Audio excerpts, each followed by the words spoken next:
Good morning, boys.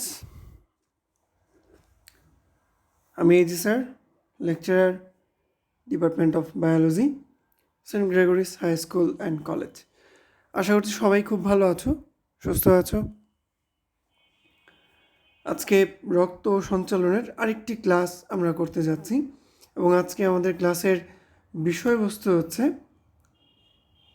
হার্টবিটের myogenic নিয়ন্ত্রণ এবং উদ্দীপনা পরিবহন, এবং একই সাথে আমরা পেসমেকার ওইটি কীভাবে কাজ করে সেই বিষয়ে আমরা আজকে একটু আলোচনা করব। তো প্রথমে যে টপিকটা আসে সেটা হচ্ছে হার্টবিটের মায়োজেনিক নিয়ন্ত্রণ ও উদ্দীপনা পরিবহন। আমরা জানি হার্টবিট, আমরা গত ক্লাসগুলোতে আলোচনা করেছি, যখন কার্ডিয়াক চক্র আমরা পড়েছি, হার্টবিট বা হৃদস্পন্দন, হৃৎপিণ্ড যখন একবার সংকোচন ও একবার প্রসারিত হয়, এই একবার সংকোচন ও একবার প্রসারণকে আমরা একসাথে হৃদস্পন্দন বা হার্টবিট বলে থাকি। তুমি জানো হৃৎপিণ্ড প্রতিনিয়ত স্পন্দিত হচ্ছে, 1 মিনিটের জন্য কিন্তু সেটা বিরতি নিচ্ছে না।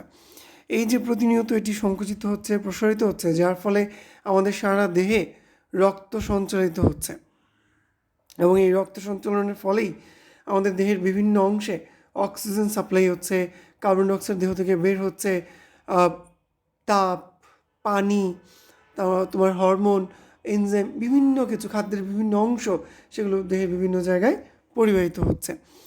যদি কোনো কারণে হার্টবিট মিস হয় বা হৃৎপিণ্ড তার কাজ করা বন্ধ করে দেয়, তাহলে কিন্তু এই সমস্ত কার্যকলাপই বিঘ্ন ঘটবে।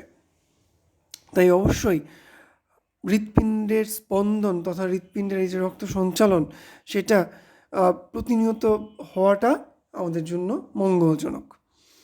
তো বাইরের কোনো উদ্দীপনা ছাড়া যখন হৃৎপিণ্ডের নিজের মাধ্যমে নিয়ন্ত্রিত, নিজের মাধ্যমে হৃৎপিণ্ডের কাজটাকে সে তারই কিছু পেশির মাধ্যমে, কিছু টিস্যুর মাধ্যমে নিয়ন্ত্রণ করে, সেই নিয়ন্ত্রণকেই আমরা সাধারণত মায়োজেনিক নিয়ন্ত্রণ বলে থাকি। মায়োজেনিক ব্যাপারটাই হচ্ছে যেটা আসলে টিস্যুর মাধ্যমে বা হৃৎপেশির মাধ্যমে যেটা নিয়ন্ত্রিত হচ্ছে।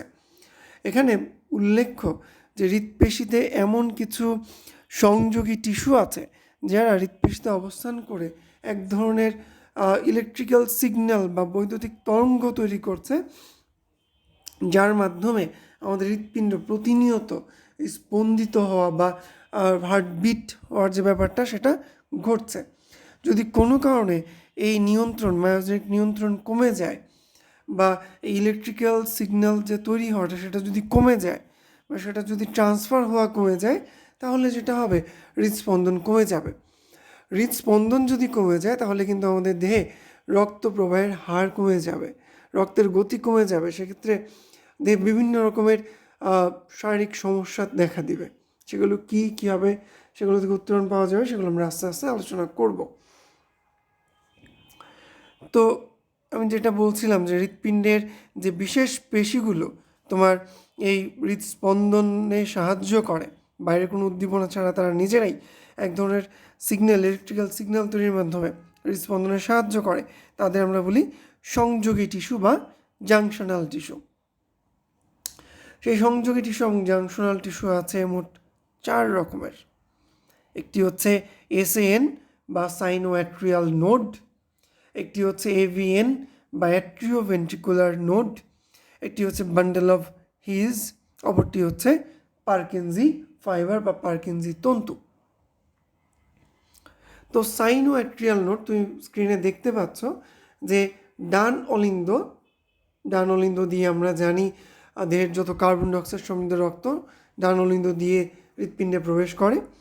সেই ডান অলিন্দের প্রাচীর অর্থাৎ বাইরের যে অংশটি আছে, আবরণটি আছে, সেখানে সেই প্রাচীরে সুপিরিয়র ভেনা কাভার যে দিক দিয়ে সুপিরিয়র ভেনা কাভার বা ঊর্ধ্বমহাশিরা হয়ে যে দিক দিয়ে কার্বন ডাইঅক্সাইড সমৃদ্ধ রক্ত হৃৎপিণ্ডে প্রবেশ করে, সেই অংশে এই সাইনোঅ্যাট্রিয়াল নোডের অবস্থান। ঠিক আছে? তো এই সাইনোঅ্যাট্রিয়াল নোডকে আমরা সাধারণত ন্যাচারাল পেসমেকার বলি, অর্থাৎ এটি হচ্ছে প্রাকৃতিক পেসমেকার, যেটা স্রষ্টা আমাদেরকে অলরেডি আমাদের হৃৎপিণ্ডে স্থাপন করে দিয়েছেন। তো এই যে পেসমেকারটি আছে SAN, এর কাজ কি, কী কাজ করে? এটি সাধারণত এক ধরনের ইলেকট্রিক্যাল সিগন্যাল তৈরি করে, যে সিগন্যালটি পরবর্তীতে আরও পেশির মাধ্যমে ছড়িয়ে পড়ে। সাধারণত এই SAN থেকে বা এই সাইনোঅ্যাট্রিয়াল নোড থেকে তোমার যে এই ইলেকট্রিক্যাল সিগন্যালটি তৈরি হচ্ছে, এটি পরবর্তীতে AVN-এ চলে আসে। AVN হচ্ছে অ্যাট্রিওভেন্ট্রিকুলার নোড। এটি হচ্ছে অ্যাট্রিওভেন্ট্রিকুলার নোড, অর্থাৎ এটির অবস্থান হচ্ছে ডান অলিন্দ ও নিলয়ের মাঝখানে। ডান অলিন্দ ও নিলয়ের মাঝখানে। আচ্ছা, তো ডান অলিন্দ ও ডান নিলয়ের ঠিক মাঝখানে এই যে অ্যাট্রিওভেন্ট্রিকুলার নোড, এটির গঠনও প্রায় SAN-এর মতোই, কিন্তু দেখা যায় SAN যে পরিমাণ ছন্দ দেখাতে পারে, SAN-এ যে ছন্দ রয়েছে, AVN-এ ছন্দটা অতটাও থাকে না। অর্থাৎ SAN থেকে যে ইলেকট্রিক্যাল সিগন্যালটা AVN-এ আসে, AVN সেই ছন্দটাকে ধারণ করে সেটা সামনের দিকে পাস করে দেয়।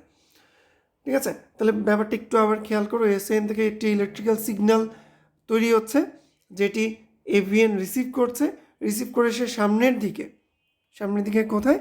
বান্ডেল অফ হিজে দিয়ে দিচ্ছে।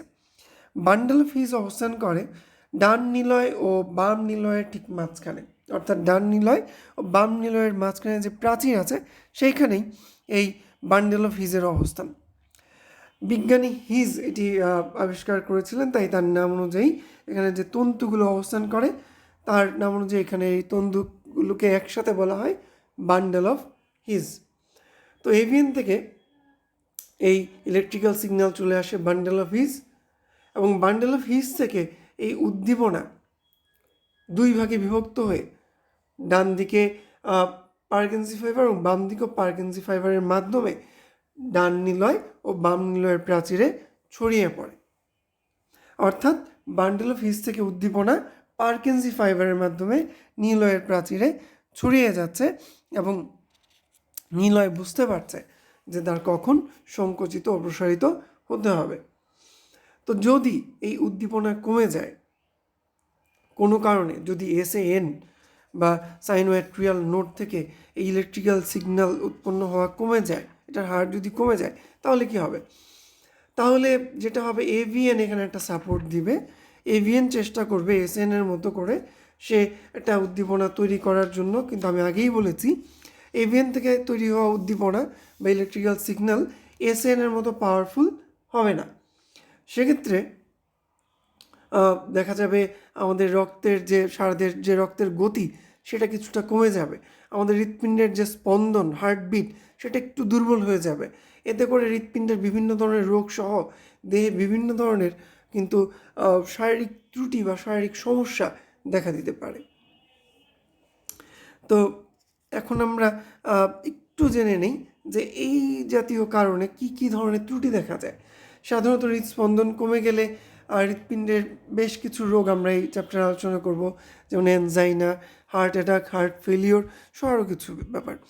তো প্রত্যেকটাই কিন্তু হৃদস্পন্দনের সাথে, হার্টবিটের সাথে কানেক্টেড।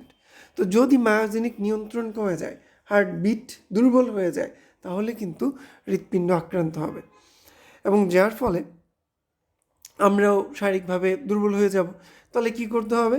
যদি কোনো কারণে SAN যে সংযোগী টিস্যু আছে এটা যদি ক্ষতিগ্রস্ত হয়ে যায়, এটা যদি নষ্ট হয়ে যায়, তাহলে আমরা যদি বাইরে থেকে একটা এক্সট্রা SAN-এর মতো কাজ করে এমন একটা আর্টিফিশিয়াল অংশ লাগিয়ে নিতে পারি যা SAN-এর কাজকে করে দিবে, তাহলে কিন্তু আমাদের হৃৎপিণ্ড আগের অবস্থায়, স্বাভাবিক অবস্থায় ফিরে আসবে। তো এই যে বাইরে থেকে একটা আর্টিফিশিয়াল মেশিন আমরা লাগিয়ে দিব, সেটাকে আমরা কি বলছি? পেসমেকার। সেটা আর্টিফিশিয়াল পেসমেকার। আচ্ছা, সেই অংশটা নিয়েই আমরা এখন আলোচনা করব। তো আমি আগেই বলেছি পেসমেকার জিনিসটা কি, তোমরা অলরেডি শুনেছ। তো SAN-এর বিকল্প হিসেবে যে পেসমেকারটা আমরা ইউজ করছি, এটাকে আমরা যান্ত্রিক পেসমেকার বলছি। এই পেসমেকারটা সাধারণত এর ভেতরে থাকা লিথিয়াম ব্যাটারি, তারপরে এর ভেতর থাকা জেনারেটর এবং সেখানে থাকা কিছু সেন্সরের মাধ্যমে তার কাজগুলো করে থাকে। কীভাবে করে আমরা আলোচনা করব।